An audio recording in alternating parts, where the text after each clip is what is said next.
Plastik dan sampah. Sampah-sampah plastik atau plastik itu adalah sampah. Kapankah plastik pertama kali muncul?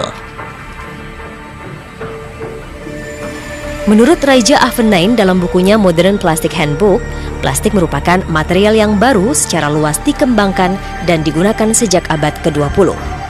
Plastik terbuat dari sisa atau residu minyak bumi, mencakup produk polimerisasi sintetik atau semi-sintetik. Plastik terbentuk dari kondensasi organik atau penambahan polimer.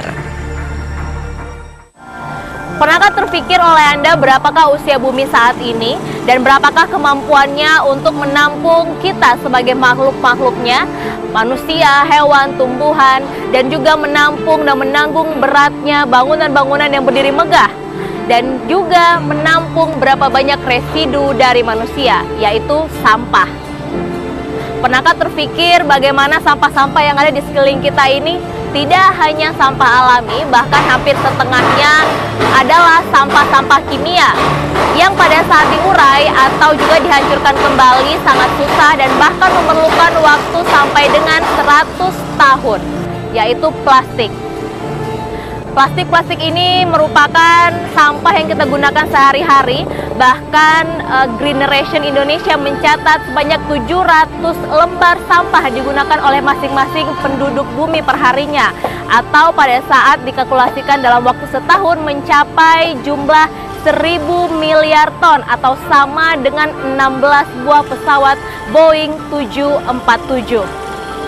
Luar biasa bukan? Pemirsa, inilah risalah petisi plastik.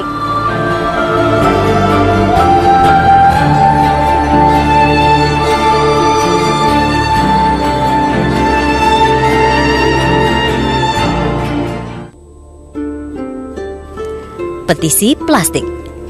Para pembeli akan dikenakan bayaran untuk kantong plastik dan akan diberlakukan standarisasi produksi tas plastik. Harga untuk setiap kantong plastik di toko retail di Jakarta hendak diberlakukan.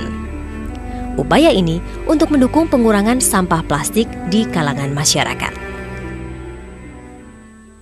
Untuk mengurangi konsumsi plastik, mendorong orang untuk mengurangi konsumsi plastik, tapi dengan meminta retailer memasang harga pada plastik, supaya setidaknya sebelum orang dan konsumen dan pelanggan itu menerima kantong plastik, setidaknya mikir dulu saya perlu atau tidak kantong plastik.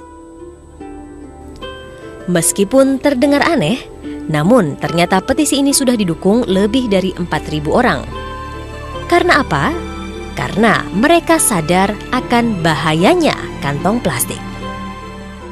Plastik itu secara kimia adalah polimer makromolekul yang terbentuk dari molekul-molekul tunggal yang disebut monomer. Nah, jadi tergantung jenisnya, jadi ini monomer ini bisa terbuat dari beberapa macam senyawa kimia, misalnya saja ada asam laktat, kemudian ada gula monomernya itu ya, terus ada etilen gitu ya. Jadi monomer pembangunnya ini bisa menentukan jenis dari plastik ini. Plastik mulai berkembang secara luar biasa penggunaannya dari hanya beberapa ratus ton pada tahun 1930-an menjadi 150 juta ton per tahun pada tahun 1990-an dan 220 juta ton per tahun pada tahun 2005. Bahaya limbah plastik bukan omong kosong. Telah banyak penelitian membuktikan dahsyatnya limbah plastik mendatangkan bahaya, termasuk potensi negatifnya dalam mendegradasi lingkungan. Sesuatu yang sebenarnya zat yang tidak aman bagi lingkungan.